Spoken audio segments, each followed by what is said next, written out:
한 주간 잘 지내셨죠? 네, 잘 오셨습니다. 그 신명기의 마지막 단락은 모세의 죽음에 관한 이제 기사인데, 이 모세의 죽음에 관한 기사는 우리에게 정말 많은 것을 교훈하게 됩니다. 그 가운데 최대의 교훈은 인간은 사라지지만 하나님은 영원히 남는다 하는 그런 교훈일 것입니다. 우리가 이 주제 앞부분을 지난주에 상고했습니다. 인간은 능력자라도 반드시 사라진다 하는 것입니다. 모세는 굉장히 큰 능력자였습니다. 성경에 의하면 신명기 34장 후반부에 의하면 그는 기사와 이적을 베푼 사람이고 큰 권능과 위엄을 가지고 있는 분이었습니다. 그러나 그런 능력자일지라도 반드시 사라지는 것입니다. 하나님의 구속 역사 가운데 한 부분을 담당할 뿐 하나님의 구속 역사를 전부 감당할 수는 없는 것입니다. 그렇게 인간은 반드시 능력자일지라도 사라지기 때문에 인생이 하나님의 구원 경륜 가운데 취해둘 것은 겸허함과 겸손할 것입니다. 한 생에 살아가면서 한 구속의 한 부분을 담당케 하시는 그 은혜에 깊이 감사하면서 모세와 같이 하나님의 온 집에 충성하는 자, 하나님을 향한 사랑이 충성의 동기가 되고 그 사랑이 우리의 삶에서 그리고 하나님께서 맡겨두신 직무에 나타나는 그런 삶, 그런 삶을 살기로 우리가 지난주에 다 함께 다짐해 보았습니다. 오늘은 두 번째 시간으로 모세의 죽음이 주는 최대의 교훈은 지난주 인간은 사라지지만 하나님은 남는다 하는 것입니다. 하나님의 드러남, 하나님의 영원하심, 이것이 제가 볼 때는 신명기의 모세의 죽음과 그리고 신명기를 마무리하면서 독자들에게 주는 최고의 교훈이라 생각되는 겁니다. 우리가 4절은 조금 이따 다시 읽겠지만 먼저 9절의 말씀을 한번 읽어보도록 하지요. 성경을 피셨으니까 같이 한번 읽겠습니다. 모세가 눈의 아들 여호수아에게 안수하였으므로 그에게 지혜의 영이 충만하니 이스라엘 자손이 여호와께서 모세에게 명령하신 대로 여호수아의 말을 순종하였더라. 아멘. 자, 이제 모세가 죽고 여호수아가 새로운 지도자로 세워졌다 하는 겁니다. 그래서 모세에게 있었던 지혜의 영이 사라지지 않고 여호수아에게 그대로 이양되었다 하는 것입니다. 물론 하나님의 구원 역사의 파노라마 가운데 여호수아가 끝은 아닙니다. 모세가 끝이 아니었던 것처럼 여호수아도 끝은 아닙니다. 여호수아 뒤를 이어 수없이 많은 일꾼들이 하나님의 구속 역사의 한 부분을 담당하기 위하여 태동되는 것입니다. 여호수아 뒤에는 사사들이 등장하고 사사들이 등장한 이후는 선지자들과 제사장들과 왕들이 등장하고 그 이후에는 구속의 역사를 완성하시기 위하여 예수 그리스도가 오늘 우리가 읽진 않았지만 10절에 있는 말씀처럼 모세와 같은 선지자인 예수 그리스도가 오시는 것입니다. 하나님께서 예수 그리스도를 이 땅에 보내시는 그 열심과 능력과 권능과 자비를 보여주시기까지 하나님은 신실하게 당신의 종들을 보내서 자신의 계획과 구원의 역사를 이루시는 하나님이시다 하는 것이 오늘 본문의 주요한 교훈입니다. 인간은 사라지지만 하나님은 남기에 하나님의 백성들이 모세를 의지할 것이 아니라 모세를 사용하신 하나님을 봐야 되고, 여호수아가 새롭게 등장했다고 해서 신선한 여호수아에게 마음을 둘 것이 아니라 여호수아를 들어 사용하셔서 당신의 백성을 구원하시기를 기뻐하시고 당신이 이미 세우신 그 계획을 완성하시기까지 장차 그리스도가 오시기까지 이루실 그 구원하시는 하나님을 바라보는 것, 이것이 저와 여러분의 신앙이 되어야 할 것입니다. 오늘 그것을 우리에게 구원 말씀하시고 약속하실 때 그 영원하신 하나님은 어떤 하나님인가 그럴 때 오늘 본문 읽은 요절은 약속하시는 하나님이시다, 그렇게 이야기를 해둡니다. 4절 말씀이죠. 제가 다시 읽겠습니다. 여호와께서 그에게 이르시되, 이 그는 모세를 말씀하십니다. 하나님께서 모세에게 말씀하십니다. 이는, 그러니까 이것들은 이라는 것이에요. 내가 아브람과 이삭과 야곱에게 맹세하여 그의 후손에게 주리라 한 땅이라. 이것이 땅이라 그겁니다. 여기서 이제 저를 잠깐 보면, 여기서 이는이라고 하는 것은 하나님께서 1절부터 3절까지 보여주신 모든 땅들을 가리킵니다. 한번 길지만 제가 한번 읽어보겠습니다. 1절부터 3절. 모세가 모압 평지에서, 지금 모세가 서 있는 곳은 모압 평지입니다. 여기서 신명기 33장까지의 모든 말씀과 행할 일을 다 했습니다. 그리고 모세에게 마지막으로 느보산에 올라가도록 하고, 이 느보산 여리고 맞은편 비스가 산꼭대기에 오르게 했습니다. 느보산은 산 이름이고 비스가는 느보산의 정상 이름입니다. 그러니까 느보산의 비스가라고 하는 정상에 서게 하신 후에 여호와께서 쭉 보여주시는 겁니다. 길앗 온 땅과 온 땅을 단까지, 또 온 납달리와 에브라임과 므낫세의 땅과 서해까지 유다 온 땅과 네겝과 종려나무의 성읍 여리고 골짜기 평지를 소알까지, 그 다음 뭐라고 되어 있죠? 보이셨다. 여호와께서 보이시는 겁니다. 우리가 이렇게 읽으면 여기가 어딘지를 잘 모르죠. 우리의 눈에 좀 편하게 시흥도 보이시고 중동도 보이시고, 저 아프리카 중동 말고 여기 중동, 상동도 보여주시고, 뭐 이렇게 말씀하시면 조금 편할 텐데 전혀 알 수 없는 동네입니다. 그러나 한 가지 확실한 것은 하나님께서 북쪽을 중심으로 해서 시계 반대 방향으로 보여주시는 거예요. 북쪽, 서쪽, 남쪽의 길이까지. 그리고 더 신기한 것은 더 서쪽으로 가면 서해 지중해까지 보여주신 거예요. 근데 제가 언젠가 한번 말씀드렸지만 사실은 이건 우리의 눈으로 식별이 되지 않는 곳입니다. 북쪽과 남쪽은 그나마 희미하게 보일 수 있습니다. 그러나 서해 지중해는 왜 안 보이냐면 모세가 서 있는 느보산 비스가에서 약 100km 정도 떨어진 곳입니다. 여러분이 아무리 시야가 좋고 아무리 시력이 좋아도 100km 되는 것을 눈으로 확인할 수 있는 건 사실은 불가능합니다. 눈이 아무리 좋아도 뭐 그렇다 칩시다. 요즘은 이렇게 사진 다 이렇게 하잖아요. 이렇게 안 합니다. 제가 버릇이 돼가지고 잘 안 보여, 글씨가 안 보여요. 그래가지고 저도 모르게 이러고 있더라고요. 왜 그런지는 아시죠? 여러분 누가 왔나 그러면 이렇게 하시면 돼요. 뭐 이렇게 되는 것도 아니잖아요. 그대로 육안으로 확인해 안 보여요. 더 안 보이는 것은 서쪽에 산이 있어요. 느보산만 있는 게 아니고 여러 산이 겹쳐 있기 때문에 둘 중에 하나여야 돼요. 우리의 시력이 물체를 통과하는 시력이면 괜찮아요. 아니면 물체를 돌아가는 곡선 구조라면, 근데 우리의 시력은 항상 직각이거든요. 빛이 직각으로 임하기 때문에 그렇게 인체를 이식을 그렇게 할 수밖에 없어요. 인식을 안 보이는 땅이에요. 근데 하나님이 훤하게 보여주셨다는 거예요. 놀라운 초자연적인 역사지요. 보여주신 다음에 오늘 4절 말씀을 하시는데 제가 한번 읽어볼 텐데, 제가 읽는 말씀에 정말 중요한 단어가 하나 빠졌어요. 우리나라 성경에는. 제가 한번 읽을게요. 다시 4절입니다. 여호와께서 그에게 이르시되, 이는 내가 아브람과 이삭과 야곱에게 맹세하여 그의 후손에게 주리라 한, 그 다음 뭐라고 되어 있습니까? 땅이라 라고 되어 있지만 원래 원어 성경에는 그냥 아레츠, 이게 땅이거든요. 히브리어 아레츠라고 되어 있지 않고 하아레츠라고 되어 있어요. 영어로 하면 더 랜드, 그 땅으로 돼, 그 땅. 그러니까 안 보여주는, 이게 보이지 않는 땅을 하나님이 쫙 보여주시면서 말씀하시는, 지금 네가 보는 땅은 아브람과 이삭과 야곱에게 약속하신 바로 그 땅이에요. 그 땅. 그냥 땅이 아니에요. 하나님이 약속에 대해서 상기하는 거예요. 모세가 죽으면서 인간은 사라지지만 하나님은 남으시는데, 그 남으시는 하나님은 어떤 하나님이시냐면 약속에 신실하신 하나님이시라는 거예요.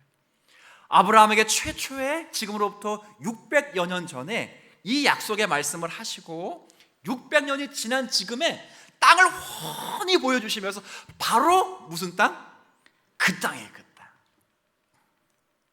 이 말은 무슨 말입니까? 모세가 죽고 여호수아가 죽고 또 계속 사람들이 일어나도 하나님은 600년 전에 약속하신 말씀을 기억하시는 하나님이실 뿐 아니라 그 약속을 신실하게 이루어 드리는 하나님이시다, 그런 말이에요. 바로 그 하나님이 모세 너의 하나님이시며 이스라엘 백성을 지키시며 지금 저와 여러분의 하나님이신 줄 믿으시길 바랍니다.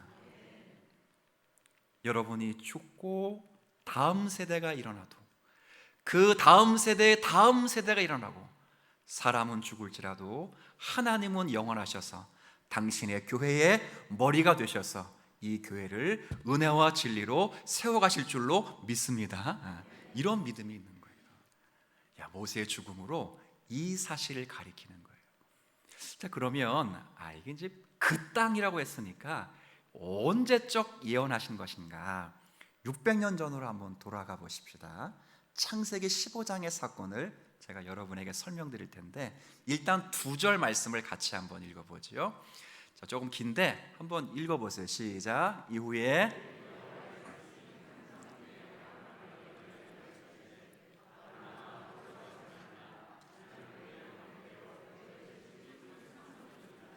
아브라함이 이르되 주 여호와여 무엇을 내게 주시려 하나이까? 나는 자식이 없사오니 나의 상속자는 이 다메섹 사람 엘리에셀이니이다. 아멘.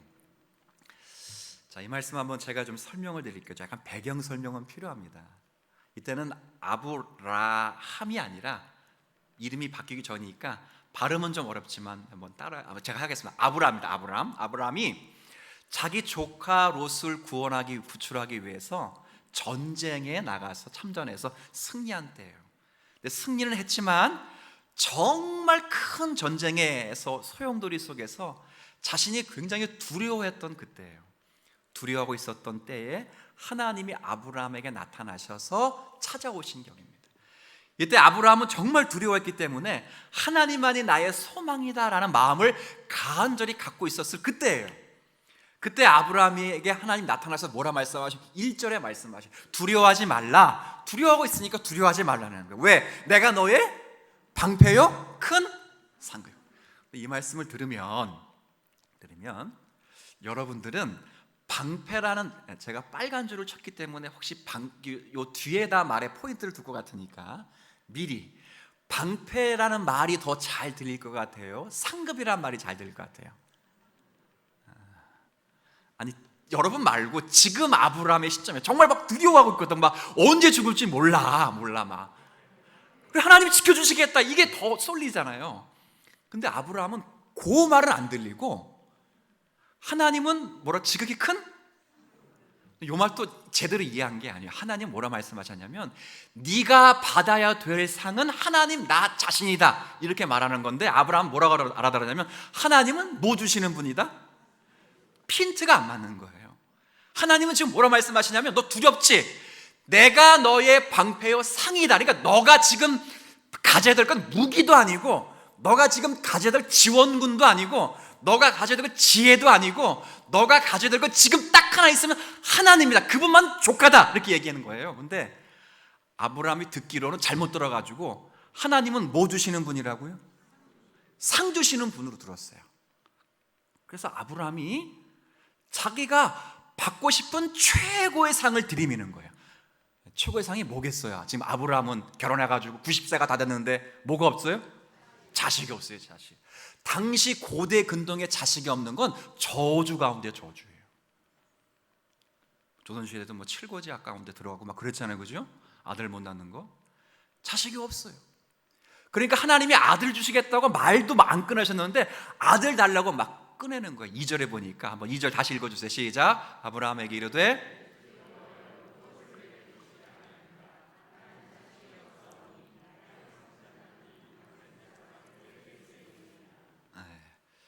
자식을 달라고 하는 거예요. 당시에 이제 법이 어떤 법이냐면 재산이 아무리 많아도요 자식이 없으면 충성스러운 종에게 다 물려줘요. 이게 법이야. 안 물려주고 싶은데요? 법이 그래, 법이.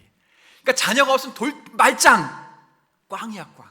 그러니까 자녀 달라고 막 애원하는 거. 하나님이 뭐 주시는 분이니까? 원래는 그런 의미가 아니거든요. 하나님은 상 자체, 여러분이 받을 최고의 상은 하나님이신 줄 믿으시길 바랍니다. 하나님 자신이에요. 근데 아브라함은 하나님이 주시는 부유물, 부산물에 관심을 갖는 거예요. 자녀 달라고 얘기해요. 자녀. 그럼 하나님이 이놈 그럼 되잖아요. 근데 하나님 주시겠다는 거예요. 주시는데 그냥은 안 믿을 것 같으니까 야, 일로 와봐. 밤하늘을 쫙 보여주면 별들이 보이느냐? 지금 같은데 별들이 보이냐면 뭐가 보이냐고 막 그럴 거예요. 근데 그 당시는 이팝나무 쫙 펼쳐놓은 것처럼 밤하늘에 하얀 별들이 쫙 깔려 있어요.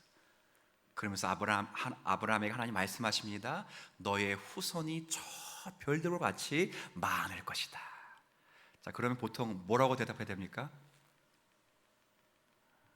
저 같으면 아멘.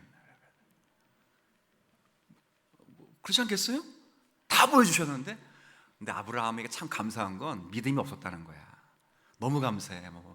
우리가 질문할 걸 다 질문해 주잖아요, 그죠?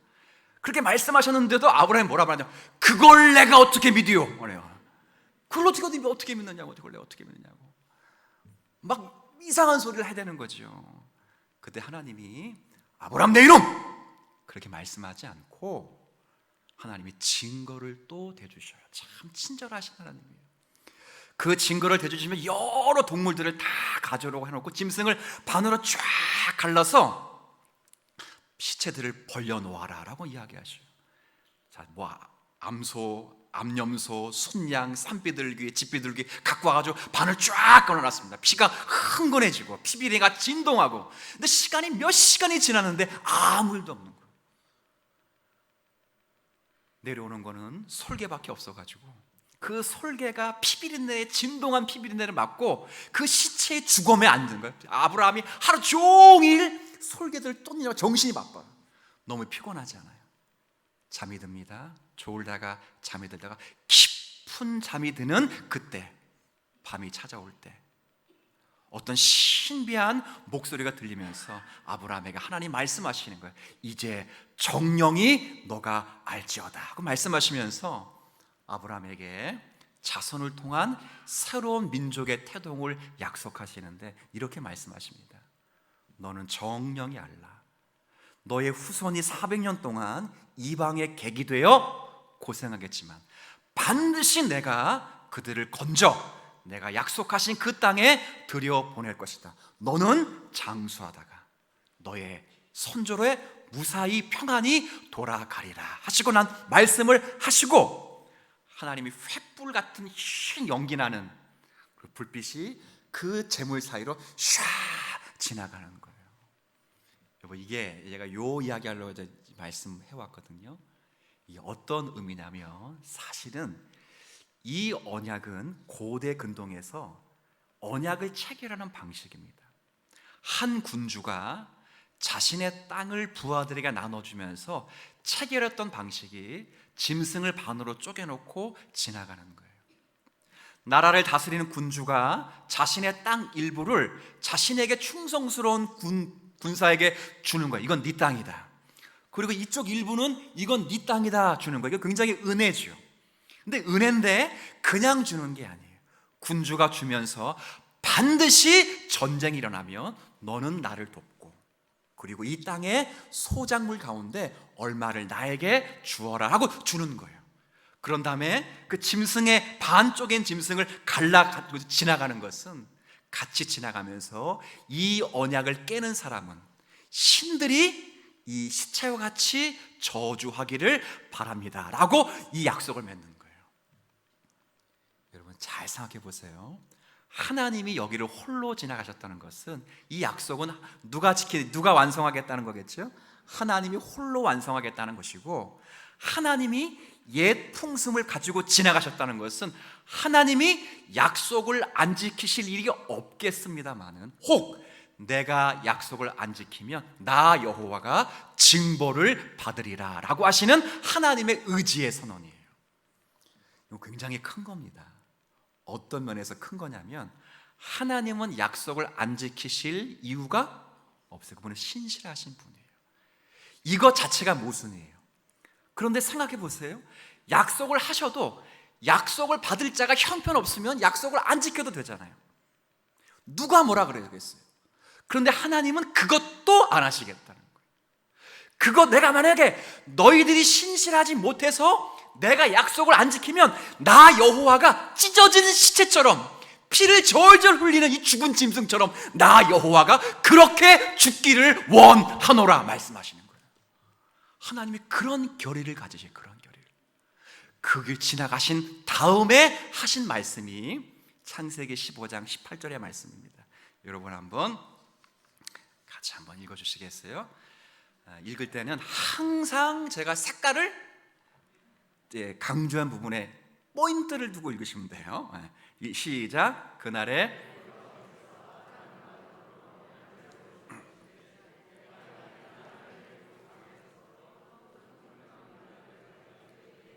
내 자손에게 주노니. 자, 예식을 보인 후에 아브라함에게 눈을 들어 땅을 보여주시는 거예요. 그러면서 뭐라 말씀하시냐면 내가 무슨 땅을? 이 땅, 아브라함이 보고 있는 이 땅. 그리고 신명기 34장의 4절은 600년이 지난 후에 바로 무슨 땅? 그 땅이에요. 이 땅과 그 땅이에요. 이 사이에 600년이 지났어요. 하나님 여기서 이 땅, this land라고 하고, 여기선 that을 붙이지 않고 정관사 더 land라고 붙여요. 바로 600년 전에 예언했던, 약속했던 이 땅, 아브라함에게 보여주셨던 그 땅을 내가 너에게 보여주고 이 땅을 내 백성에게 주리라 약속하시고 성취하시는 거예요. 이건 놀라운 사건입니다.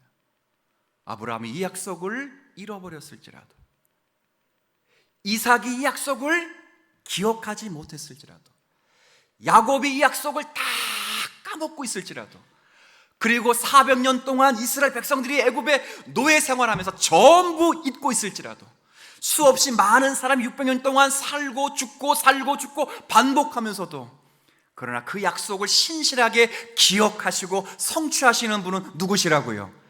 바로 그 하나님이 지금도 살아계시고, 바로 그 하나님이 저와 여러분의 하나님이시라는 사실을 신명기의 마지막을 통해서 우리에게 말씀하시는 줄로 믿으셨으면 좋겠어요. 그분이 우리 하나님입니다. 여러분, 이 교훈을 이스라엘 백성들에게 왜 주는가? 그리고 왜 우리에게 이 말씀을 하시는가? 신명기 34장은 놀랍게도 다시 1장으로 돌아갑니다. 여러분 1장 한번 볼게요. 신명기 1장에 보면, 자, 일단 1장 펴실 분은 펴시고 앞에 있는 말씀 가운데 32절 한번 보여주세요. 슬라이더로 보여주세요. 자, 1장 32절 말씀. 자, 펴신 분들은 펴셔요. 1장에서 제일 중요한 말씀을 꼽으라 그러면 전 이 말씀을 꼽아요. 34장은 1장으로 돌아갑니다. 자, 같이 읽습니다. 시작. 이래 너희가 너희 하나님 여호와를 믿지, 뭘 믿지 않았어요? 하나님과 하나님의 약속을 믿지 않았다는 거예요. 약속을 믿지 않았다는 거예요. 마지막 부분은 그 약속을 믿을만 하고 그 약속하신 하나님은 믿을만 한 분이시라는 건데, 이스라엘 백성들이 40년 전에 왜 가데스 바네에서 실패했는가? 왜 가나안 땅 1장 8절에 보면 그 땅은 아브라함과 이삭과 야곱에게 주기로 한 땅이에요. 할 일은 들어가 땅을 차지하면 되는 거예요. 근데 왜 가데스 바네에서 정탐꾼을 보냈냐? 그 땅을 잘 탐지하기 위해서 보낸 게 아니에요. 오늘 말씀 보니까 믿지? 정탐꾼을 보낸 그 근저에는 불신이 있는 거예요. 불신. 정말 그럴까? 그래서 40년의 실패가 시작된 거예요. 그러나 하나님은 저들의 실패에도 불구하고 쪼갠 짐승 사이를 홀로 걸어 들어가시면서 내가 이와 같을지어다 말씀하신 것처럼 하나님이 저들의 불성실에 불구하고, 저들의 완악함과 패역함에도 불구하고, 목이 곧은 백성에게도 불구하고 당신이 약속하셨기 때문에 그 약속을 신실하게 지금도 이루시고 성취하셨다는 것을 모세 앞에 보여주시는 거예요. 지중해가 보인다고 안 보인다고요? 그걸 어떻게 믿어요? 절 믿을 수 있어요? 못 믿겠어요? 제가 갔다 왔어요. 제가 갔다 왔다고. 성경 들고 어디가, 제가 지명은 모르니까 그 가이드 하시는 분에게 다 물어봤어. 그래서 저 서해가 놀라운 건 바로 앞에 있는 여리고성도 안 보여요. 사실은 진짜 안 보여요. 이렇게 희미해가지고 그냥 이렇게 뭐 산등성처럼 보여요. 뭐가 단까지 보이고 뭐가 지중해가 보여요. 그 앞에 있는 요단강밖에 안 보여요. 요단강 곧바로 건너갈 안 보인다. 근데 그걸 다 보여주세요. 그때 모세의 감격이 어땠을까요? 하나님 이 땅을 약속하셨는데 약속하신 그 땅을 지금 너의 백성들이 들어가고 있다라고 말씀하시는 거예요. 여러분, 이 말씀은 굉장히 시사하는 바가 큽니다. 여러분들이 40년 광야 생활을 할 때 이스라엘 백성들에게 하나님이 훈련시키셨던 것은 딱 하나예요. 가나안 땅을 어떻게 정복할까? 이거 훈련시킨 적 없어요. 어떻게 하면 이스라엘 백성들이 가나안에 들어갈 수 있을까? 이거 훈련시킨 적이 없어요. 이스라엘 백성들이 하나님 훈련시킨 건 딱 하나예요. 가나안 땅에 들어가면 어떻게? 한 번만 따라해 볼게요. 살아야 되는가? 살아야 되는 거예요. 살아야 되는 거예요. 가나안 땅에 들어가는 것은 이스라엘 백성들의 몫이 아니에요. 이스라엘 백성들의 능력과 자격의 문제도 아니고 이스라엘 백성들이 시험에 통과해야 되는 조건의 문제도 아니에요. 이스라엘 백성들이 어떤 일에 테스트에 합격해야 되는 그런 문제도 아니에요. 이스라엘 백성들이 아브람과 이삭과 야곱의 후손이고 하나님이 저들에게 약속하셨던 그 두 가지 사실 때문에 들어가는 거예요. 하나님의 하나님 되심 때문에 들어가는 거예요. 그래서 하나님이 늘 그들에게 가르치는 것은 가나안 땅을 경계하라, 이거 안 가르쳤어요. 여단강을 건너가면 가장 큰 난공불락의 성 여리고성을 만나는데 그 성은 정말 어려운 성이니까 돌아가서 그 성을 점령하라, 이런 말을 하지 않았어요. 거기는 철기 문화니까 너희들이 가지고 있는 청동기 문화랑은 잽도 안 되니까 무기 제조법을 가르쳐 주지도 않았어요. 우리나라가 임진왜란이 일어날 때 그때만 소총으로 무장했어도 임진왜란 애초에 막을 수 있는 거죠.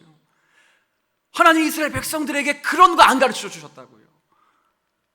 왜냐하면 그런 자격과 조건이 되어서 그 땅을 들어가는 거 아니고 그 땅은 하나님이 뭐 하신 땅이라고요? 약속하신 땅이에요. 하나님의 백성들에게 시선을 모으는 것은 그 땅에서 어떻게 살아야 하는 거예요. 제가 이 말씀을 여러분에게 하는 이유는 지금 우리도 마찬가지입니다. 같은 맥락에서 우리가 정말 신경 쓰고 여러분이 21세기 여러분의 미래와 관계돼서 애쓰는 것은 여러분의 행복과 여러분의 장래를 여러분이 지키는 싸움으로 싸워서는 안 돼요. 제가 만든 말인데 말이 좀 멋있는 것 같아서 한번 따라해 볼까요? 미래는 우리의 몫이 아니다. 하나님의 몫이다. 원래 있는 말을 제가 이제 한 겁니다. 그렇죠? 여러분, 우리의 미래는, 우리의 운명은 우리의 몫이 아닙니다. 우리의 미래는 신실하신 하나님에 의해서 완성된 미래를 갖고 시작했다는 것을 기억하셨으면 좋겠어요. 이게 우리의 상태입니다. 우리가 우리의 미래를 성실함과 준비함으로 살아내지 말아라, 이런 말이 아닙니다. 열심히 성실하게 열심히 준비하는 마음으로 오늘을 살면서 미래를 계획하는 것은 맞습니다. 그러나 그 성실함과 우리의 준비함은 하나님 앞에 서는 성실함과 준비함이지 내가 나를 지키지 않으면 누가 나를 지키려, 이런 성실함과 준비는 아닙니다. 이건 전부 누가 하신다고요? 하나님이 하신다고요. 베드로 사도가 고난받고 있는, 극심한 고난받고 있는 성도들에게 위로의 편지를 쓰면서 뭐라 말하면 믿음의 결국은 영혼의 구원함이에요. 구원함. 너의 영혼의 끝은 하나님이 구원으로 귀결돼 주셨다. 너희들이 할 일은 그걸 뭐 하라고요? 믿으라고요. 믿으라고요. 물론 이 사회가 얼마나 불안합니까? 여러분 잘 아시는 대로 얼마 전에 미국 텍사스 한 주에서, 한 시골에서 총기 사고로 정말 많은 아이들이 죽고 교사가 죽지 않았어요? 저는 미국에서 애들을 어떻게 학교 보낼지 정말 걱정해요. 전직 대통령이 나타나서 한다는 말이, 그러면 방지하기 위해서라도 교사들도 총으로 무장하라고, 막 그게 말인지 막걸리인지 잘 모르겠어요. 그런 험악한 시대. 우리나라 좀 나을까요? 우리나라도 사실은 다르지 않아요. 우리 초등학교, 중학교 애들 보낼 때 그 아이들을 가르치는 교사들에 의해서 정말 희한한 헤게모니가 많이 가르쳐져요. 요즘 학교에서 성평등 주장하지요. 아이들이 성평등 주장할 때 오늘 성교육 받아요. 그걸 물어볼 아이들이 얘기하면 반드시 물어보세요. 가르치는 분이 성평등자냐 아니면 양성평등자냐 물어보세요. 성평등자는 동성애 포함해 전부를 다 인정하는 거예요. 남자, 여자, 중간 다. 근데 놀랍게도 10명 중에 7명이 성평등자예요. 남성, 여성 둘만 있다고 생각하잖아요. 그런 선생들이 가르치면 이건 영적으로 다 해. 정말 왜 걱정할 게 없겠습니까? 그러나 그때라도 명심할 것은 하나님은 자기 택한 백성들을 지키시면서 지금도 성령의 역사 가운데 우리에게 구원의 은총을 날마다 우리에게 새겨주신다는 사실을 기억하셔야 돼요. 그리고 거기에 우리의 온 에너지를 쓰는 거예요.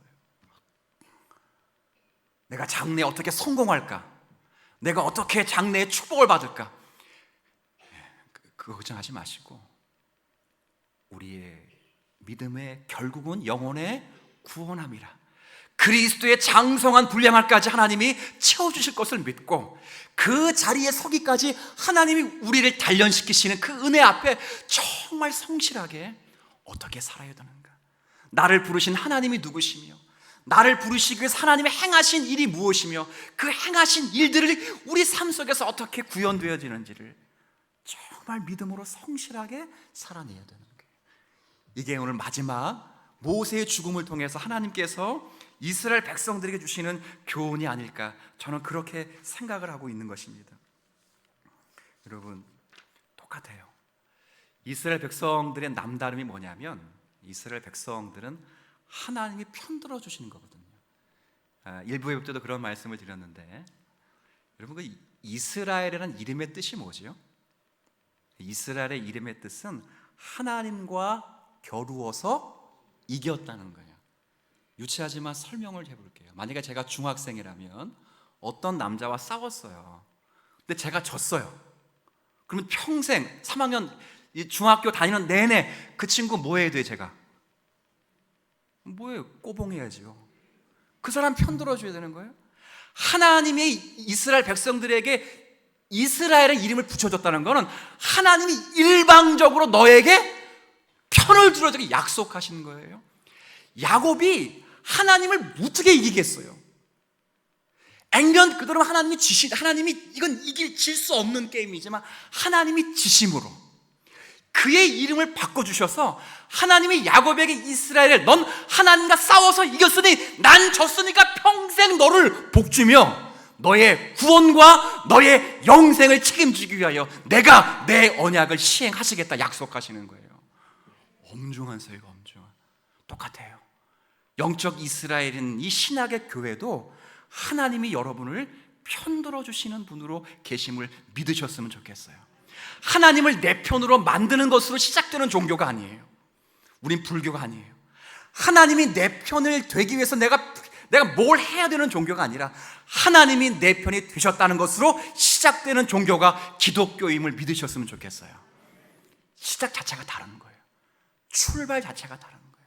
우리가 할 일은 하나님이 지금도 그리스도 예수 가운데 복을 주셨고 자기 아들을 아끼지 아니하시고 우리 모든 사람을 위해 내주신 이가 어찌 아들을 아끼지 아니하신 그분께서 모든 것을 우리에게 주시지 아니하시겠느냐? 주신다는 거예요.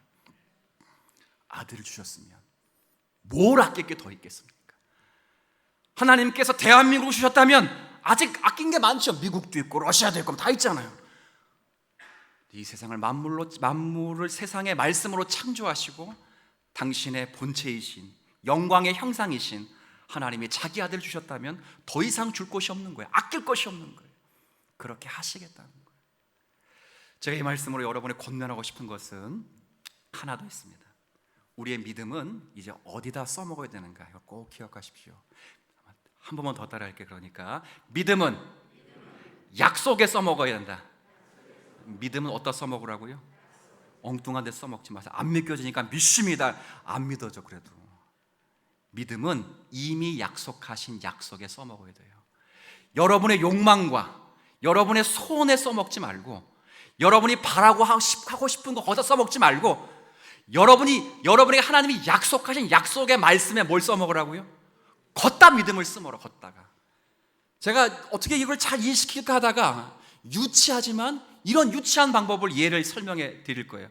다 듣고 나면 목사님 진짜 유치하다 그러는데, 여러분을 이해시키려고 제가 유치하게 하는 거니까, 제가 유치한 게 아니고 말씀하는 방식이 유치한 거로 알았으면 좋겠어요. 이제 말이 거창한데 별거 없어요. 유치하예요. 잘 들어보세요. 오늘 여러분들이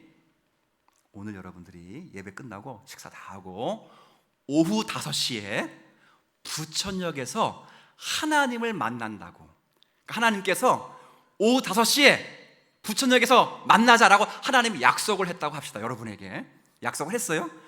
유치한 겁니다. 예요, 예. 하나님이 여러분에게, 야, 우리 이게 뭐 이름 대긴 좀 그렇지만, 아무개야, 개똥아, 종성아, 5시에 부천역에 만나자. 자, 그러면 질문해 볼게요. 5시에 부천역에 나가면 하나님을 만난다, 못 만난다? 자, 만난다, 못 만난다? 만나죠. 누가 약속했기 때문에. 자, 그 약속을 믿고 나가는 게 뭐라고요? 믿음이에요. 믿음은 엿다 써먹는 거예요. 나아간다고 하는 것은, 잘 들으세요, 내가 믿음을 가지고 나아가기 때문에 하나님이 나오시고, 내가 안 나가면 하나님이 안 나오시는 게 아니에요. 맞죠? 내가 나아가든 안 나가든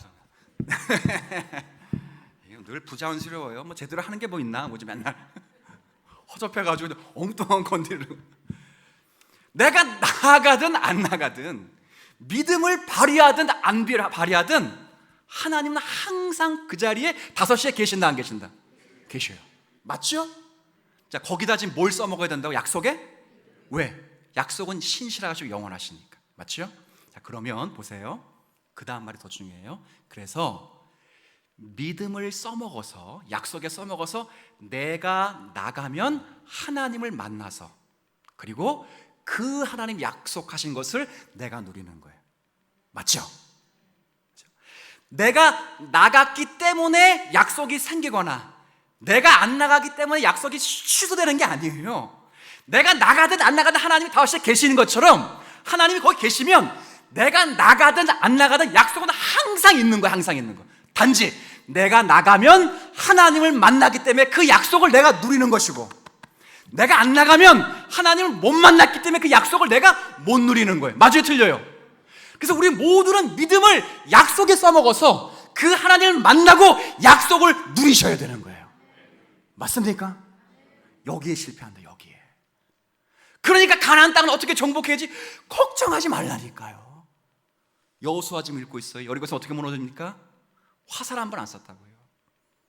화살 한 번 안 썼어요. 칼집에서 칼 한 번 뽑지 않았어요. 칼 뽑아봤자 이건 아무 쓸모 없어. 가나안은 철하고 청동하고 부딪히면 게임이 안 돼. 나무작대기하고 쇠하고 싸우는 거 똑같아요. 어떻게 이겨? 하나님이 주신 땅에, 약속하신 땅에 놀라운 방식으로 하나님이 주셔요. 그 약속을 믿고 그 약속하신 땅에서 하나님의 약속이 이루어질 수 있도록, 모세와 같은 선지자가 오시기까지 그리스도의 온전하심을 하나님의 나라로 이루어주고, 이제 그리스도가 오시고 우리의 지혜가 되시고 거룩함이 되시고 우리의 의로움이 되시고 우리의 구원의 완성이 되신 분이 장차 다시 오심으로 우리를 영원롭게 하실 것을 믿고, 그 약속을 지금 여기서 내가 그리스도의 장성한 분량이 되어 이 땅에 없는 그런 하늘의 형체를 본받고, 우리가 그와 같이 변화되어 장차 그 모습 그대로 볼 것을 믿으면서 여기서 이 자리에서 자신을 깨끗하게 정비하며 하나님 모습을 흉내내며 살아갈 수 있는 성도들이 되어야 하지 않겠습니까? 여기다 믿음을 써먹으십시오. 엉뚱한 데 믿음 써먹지 마십시오. 여러분이 지금 울고 여러분이 지금 자녀 때문에 억장이 무너질지라도 그것으로 인하여 여러분이 무너지지 않는다는 사실을 기억하십시오. 지금은 울지만 그 우는 것이 나중에 기쁨이 되고 우리의 신앙의 유익이 되어서 오히려 더욱 주님 앞에 견고하게 세워가실 수 있는 하나님의 신실하신 계획의 한 부분임을 믿어 의심치 마십시오. 여기다 약속을 쓰십시오. 엉뚱한 데 약속 써서 안 되니까 믿습니다 하지 마시고 여기다 믿음을 써먹으십시오. 하나님이 이것을 오늘 여러분에게 말씀하십니다. 기도하겠습니다. 하나님,